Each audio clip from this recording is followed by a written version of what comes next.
Well, it's almost game time for the Ohio State Buckeyes as they get ready and they put the final touches on their work week as they prepare for the Purdue Boilermakers. We dive into Purdue's offense, we dive into the first round of the college football playoff, and we dive specifically into this Ohio State defense and ask the question, do they have enough to lead this Ohio State team to a national title? All of that's coming up next on the Buckeye Breakdown podcast. We've got the whole crew together as we cover Ohio State with our instant analysis from Ohio State. There's something that doesn't feel right. Unbelievable effort from him today. Is E.J. Liddell going to crack the first team All Big Ten? I think he can be the guy. I'm not trying to start a quarterback controversy. He seems to have the durability. He certainly has the toughness. This is the question on a lot of people's minds here. Welcome to Buckeye Breakdown. Welcome in, everybody, to another episode of the Buckeye Breakdown podcast. Anthony Moeglin here alongside my partner and former Buckeye, Kevin Woidke. And we're putting the finishing touches, Kevin, on yet another week. It was hard. I was listening to a show this morning, and they're like, yep, it's week 11. We're looking at week 11, which is absolutely crazy to say. We had our first round of MACtion. I don't know if anything caught your attention on Tuesday and Wednesday night in the MAC. But there's so much to get into here, Kev. But want to get started here with talking about the first round of the college football playoff rankings. They came out on Tuesday night we recorded before the official rankings were posted. And Kevin, Ohio State gets ranked number 2 in the country, kind of exactly where we thought they might be after beating Penn State, losing to Oregon. They find themselves one spot behind the Oregon Ducks there. But I feel it was the right spot for Ohio State, but there's some, I guess, everything behind them is room for some discussion. I agree. I think the most grossly underrated team is Indiana. I don't know why they're behind Tennessee. I don't know why they're behind Penn State. I don't know why they're behind Texas. I think they should be behind Miami. I think they should be behind Georgia, and then obviously Ohio State and Oregon. That doesn't make sense to me. You're putting them barely ahead of BYU and barely ahead of Notre Dame when they've done nothing but blow out their team. That's the one that I think throws me the most for a loop. Like, arguably, I guess how they're weighing it, the way to put it is they're weighing Ohio State's loss against Oregon as the best loss in the country. Mm-hmm. And that's why we're still number 2, because why Indiana isn't a top 4 team right now. And honestly, if we're being honest right now, I mean, Georgia hasn't looked its best this year, mm-hmm. and they have one loss against Alabama in a tight game. Alabama's, I mean, they don't even get started on them. They've looked like a shell of themselves. Mm-hmm. Realistically, you could have painted me, sorry, I keep pausing and going again. You could have told me Indiana was 3 in the country. I would have laughed. I don't know if they would have deserved it, but it would have made sense to me more than this. It'd be a tough argument to have because, yes, we're not an Indiana podcast, right? No. But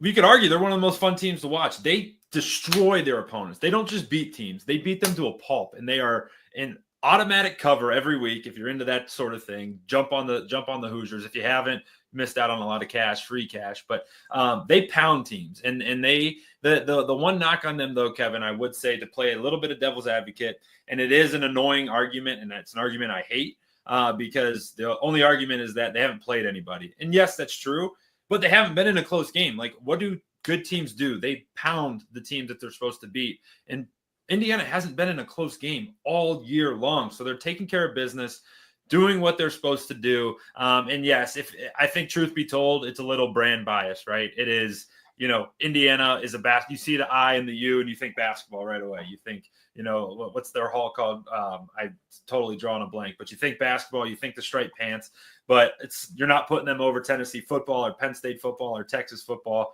because they haven't really been there. But I think this year they're kind of out to really prove them wrong. And they're going to have their chance. They got 3 straight games here, which are pretty good for them. They're 13-point favorites against Michigan, which, tell me that at the beginning of the year, I'd have punched you right in the face. And then they go right to Ohio State, and then they got a couple to close it out. But that Indiana team is a ton of fun, dude. And I couldn't agree more that I think they're a little underrated in this first CFP. I mean, they have the highest scoring margin of anyone. It goes them at 27.8, Texas at 26.1, and then us followed by Army and Notre Dame. Those are the top 5. Indiana has, and it's not really close. Mm-hmm. They're a whole point and a half ahead of Texas. It doesn't make sense to me. It's amazing, and it's going to be a fun team to watch, right? We're going to see them in a couple of weeks. They're coming to town here in the middle of the month, and I guess next week, 2 weeks. So we're going to get to see them and break them down more specifically. But hey, that name, Curt Cignetti, being the James Madison head coach, that dude he's cold, man. Somebody asked him about his winning, and he goes, Google me. Like, all I do is win, or something like that. He talks the talk, he walks the walk, and they have an awesome program. But Kev, specifically talking about Ohio State here, I think they fall in a good spot, right? These playoff rankings, and they're for guys like us, right, where we can sit down and we can debate about it. But frankly, you just got to take care of business. You talk about Indiana, you talk about Ohio State. Ohio State put themselves back in the driver's seat with their remaining schedule to notch another good win in a couple weeks against Indiana, and then set up for a rematch against Oregon if they can take care of business, and then take that top spot in the college football playoff. No, yeah, that I kind of foresaw that. This was the big hurdle for me, was Penn State. Now I think you might see us play Oregon 3 times, because I think we are the top 2 teams in the country. I could totally see us playing Oregon in the Big Ten championship, and then if we win, I could see a rubber match for some point in the playoff or even the national championship.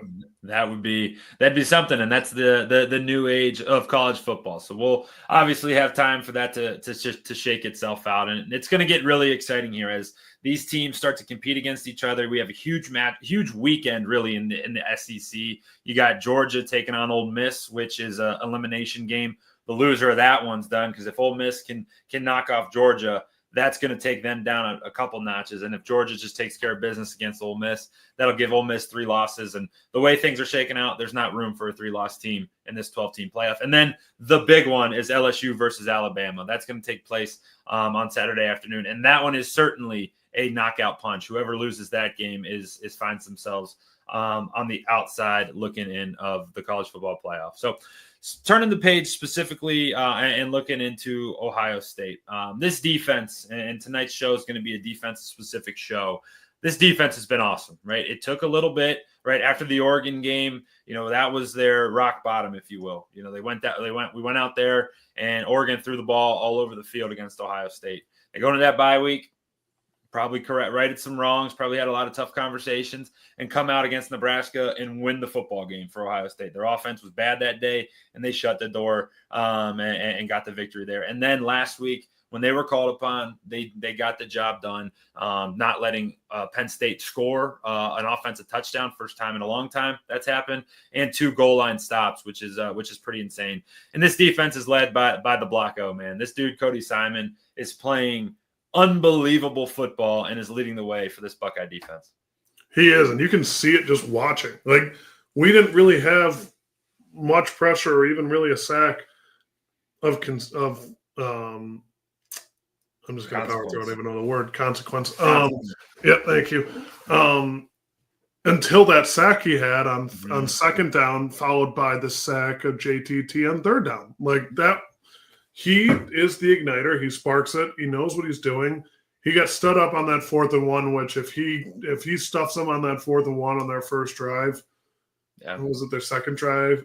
I don't really remember. Either way, second, yeah, it would have been electric. Mm-hmm.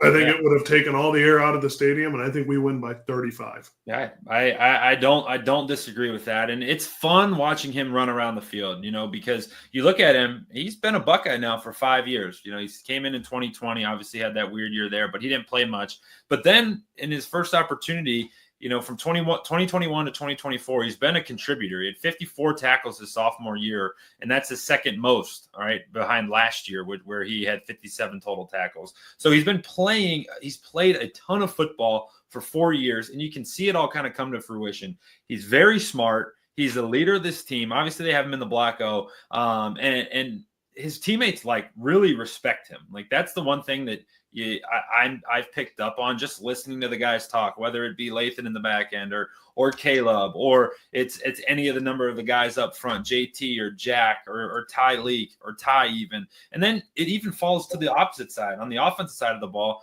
the guys talk about Cody Simon he walks on water, because he's a leader not only in this defense but of this team. And you need guys like that as the season gets long here in November, and you're prepping for a long stretch run through this playoff. I agree. I mean, if you would have told me Cody Simon's a 3-year captain, I would have believed you. Yeah. He's not, but I would have. That's just what we need right now. Especially, we needed someone to show up and be like, "I'm going to be the guy that stands up and does it," and that's just what he chose to do. He's choosing to bear that cross, and we'll see if he can keep doing it.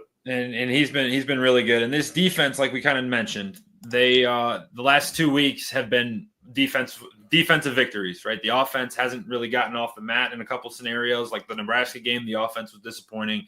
This Penn State game, yes, they scored enough to win, but there was some up and down, right? When it was 10-0 and all the energy and all the momentum was with Penn State, the offense did answer, but the defense was able to shut the door and not allow Penn State to pull away and keep the Buckeyes in the game.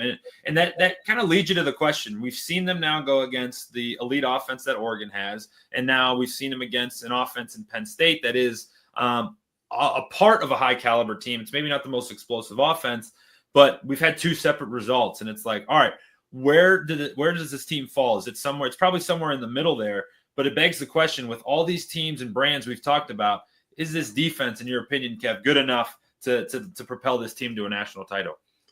I think they are. The other thing that I want to touch on is, I mean, you need the give and take. You need to have your offense humming when your defense isn't. You need to have your defense humming when your offense isn't. Our offense didn't play the greatest game last weekend. They just truly didn't. And I think the defense picked us up, and I think it was a close game against Oregon because our offense played so well. Yeah. I mean, it's like a marriage. You're not going to bring 100% every single day. Some days you're going to bring 80. You're going to need your other partner to pick up 120. Like that's just just the reality of a football team. That's the reality of how a game is played, how a season goes. Yeah. And it's going to be, I think they absolutely are a title caliber defense. I mean, they're better than some of the defenses that won it during my time. Yeah. It's and they're better at all levels too. They're really good at all levels, and we'll get into. I have a key for the game when we get into it. But the one place that I want to see pick up, that I think needs to pick up, is the defensive line. I think that defensive line group, and it may be because they had such high expectations going into the season. Like you got 2 guys back that we all felt were first-round draft picks, and JT and Jack Sawyer. They came back to take care of business and win a national title. And they maybe haven't been answering the call or doing it to the level that we want them to. However, I think everywhere else, this is a pretty darn good football team. And you saw it Saturday. Everybody stepped up and made plays. Davis and Igbinosun kind of comes to mind with, we got burnt. It was a perfect sequence, dude. It was exactly kind of what you said. He gets burned on one play, and then the very next play, just kind of a flush it, get it out of your mind, and makes a game-changing interception right before half. Like, it's that type of stuff where this defense is like coming into their own, and I tend to agree with you. I think that this defense has what it takes to be a national title contender, and it may have to be that way. Sometimes the offense isn't going to be on their P's and Q's. If Ohio State plays Georgia, that's going to be a hard, bloody type of a football game. Can Ohio State's defense propel them? I would say yes. But before we get into any of that, they have a challenge in front of them this week. A challenge is we use that term lightly because the Penn State Boilermakers, Purdue Boilermakers come into town on Saturday, really, really struggling. This offense, outside of 2 games this year, has struggled to get it going. They don't throw it particularly well. They run it okay, but they don't run it a lot. And they really don't have a great identity. They're kind of similarly built to Penn State, where they're biggest threat's a tight end. They don't scare you on the perimeter. They got a couple good backs and a decent quarterback. It's kind of a similar build, and it's one that I think Ohio State's kind of licking their chops going into it. Yeah, I mean, they're, in terms of total offense, they're the 111th team in the country. They're 75th in rush, 112th in pass, and combined they usually get about 335 yards a game, and they only have 19 touchdowns. Yeah. I mean, that 11 of them are passing, 8 of them from their starter, 3 of them from their backup. I mean, my favorite stat is their starting quarterback, Hudson Card, has 1 reception for -7 yards. I don't know what happened. I don't know if it was like a tip and he caught it and was tackled. I don't know what happened, but he's can actually rush the ball a little bit. Mm-hmm. He's got about 97 rushing yards. Once you take out the loss of sack yards plus hey, we gotta stop you right there. That's good math on the fly, brother. I gotta give you your flowers there. That's pretty darn good by you. Appreciate it. Yeah, and then like you said, Max Clare, who's their tight end. I don't want to gloss over Devin Maccabee, my favorite name on this team, as their running back, but he really hasn't done anything. He's sandwiched between Quinshawn and between Travion in terms of yards in the Big Ten, but he's the only running back. So, I mean, the one I want to touch on is Max Clare. I mean, he's got 2 touchdowns, which most people do in this offense, it seems like, when it comes to receiving. But he's got 30 receptions for 462 yards. They're averaging about 15 yards a reception. It's similar to Tyler Warren, maybe not the same level of production, but he's their go-to guy. And for the second consecutive week, this defense is going to have to shut down a tight end. Yeah, and I'd say that's music to Ohio State's ears. We saw what they were able to do last week against Tyler Warren. And for Max Clare, comes into the game, 30 catches, 462, and 2 scores. And just like the next highest receiver, he's got 10 more catches than the next leading wide receiver, and nearly 250 more yards than the second place receiver. So this offense, to say they're not dynamic would be an incredible understatement. For comparison's sake, Hudson Card has thrown for 1,005 yards. Will Howard, on the other hand, has thrown for 1,900 yards. So you can get a feel. It's obviously tough. That's not necessarily comparing apples to apples because Ohio State is one of the better offenses and most explosive offenses in the country.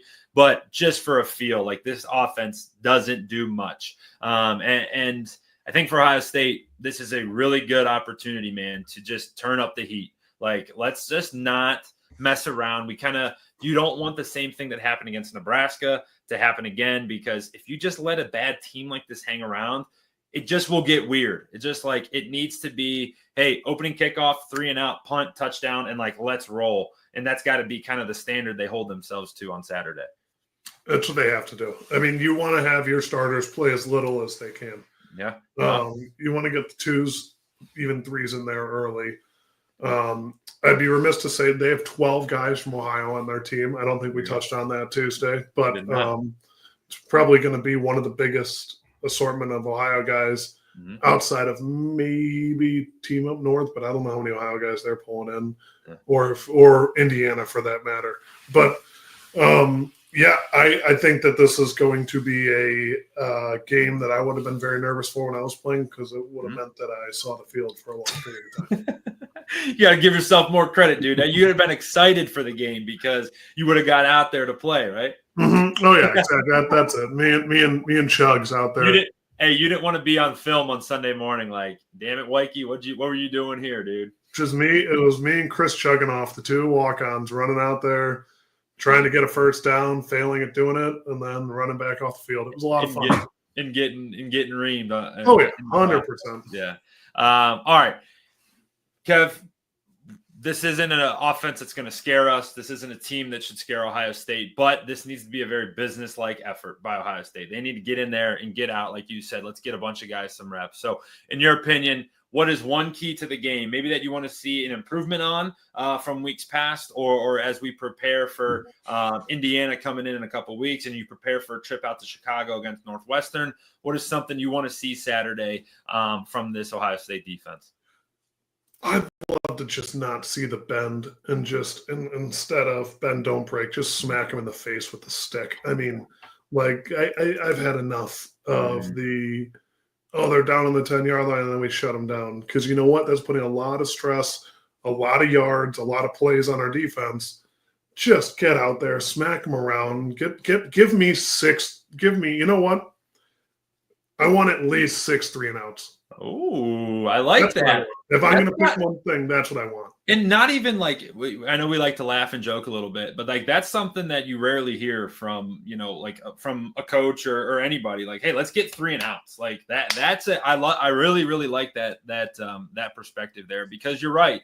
at some point it's going to bite Ohio State in the butt of like, hey, we bent, and it's somebody's going to break them at some point, and it's going to flip the tide. And like you said, it puts a lot of stress when you give up a bunch of those yards inside the 20s.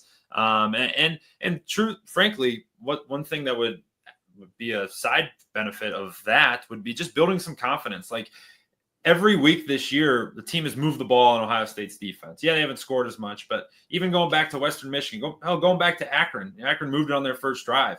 Like, what if you go out there and you just prove to yourself that, hey, we don't need to let teams get to the red zone. We can shut them down at the 50-yard line and force them to punt the ball. It's a little bit more fun that way, Right. I mean, they're still the number 2 team in the country for defense. 7 against the rush, 8 against the pass.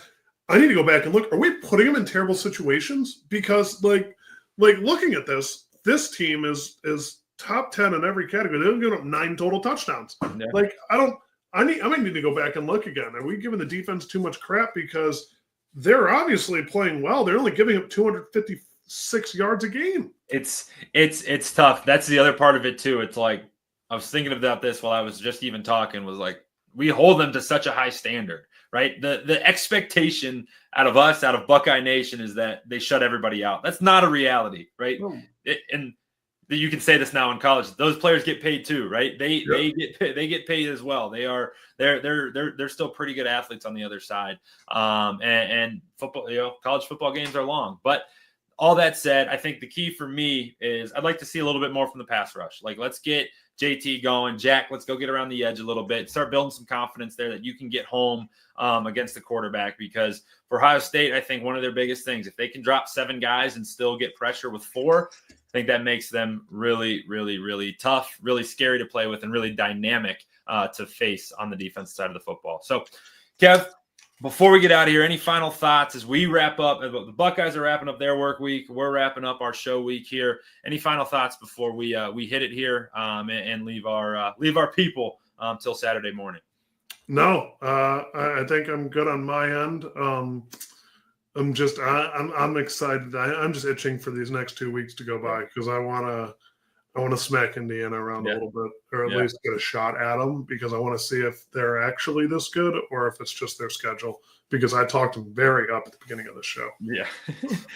Shame on us. I will say this. Didn't prep us for this. Shame on us. We're 2 Ohio guys from Northeast Ohio, and we didn't talk Maction enough. What did you pick up from the Maction? Did you watch them? How'd we do? What are some of your thoughts on that? Okay. So I'm mesmerized is probably the right way to phrase it. We saw the best touchdown in Miami versus Ball State of all time. A punt that the punter dropped the ball, and then he decided to throw it after he dropped it, and it landed in the rusher's hands, and he took it to the crib for 6. I was in shock. It's the most Maction thing ever. I'm just astonished with how bad Kent State is. Oh, my God. They are atrocious. Yeah, that's a bad – I had a buddy who was at the game last night who sent me a picture of it, or 2 days. It looked abysmal. OU looked like they rolled out. It looked like OU just rolled out there. Was up 20-0 before the end of the first quarter.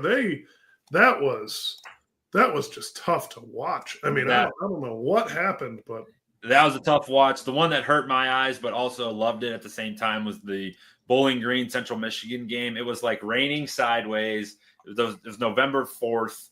Sideways rain. It looked cold as hell, cold, very cold. And it looked just totally miserable. And it was the perfect Maction setting. Like, it was totally Maction, and I lost the worst beat of all time. Central Michigan didn't complete a pass. They completed 1 pass for the first 3 quarters and 12 minutes of the game. Bowling Green gets into cover territory, and they put a freshman in from Tampa, and he goes right down the field, completes 6 passes, scores a touchdown. I was beside myself. That one hurt the soul a little bit, but Maction's the best time of year, dude. We had to get a little Maction coverage in here. Before Kent State hasn't even scored 100 points yet this year combined. What?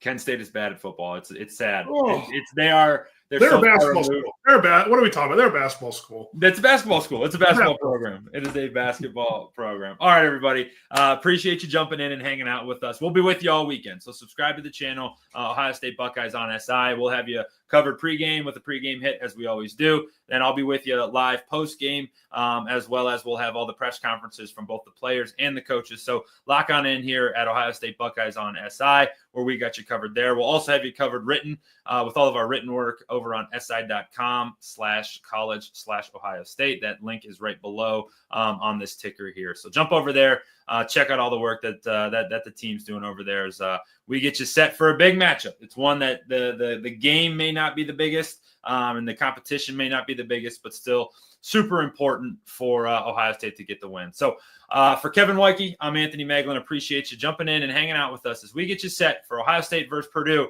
on this episode of the Buckeye Breakdown Podcast.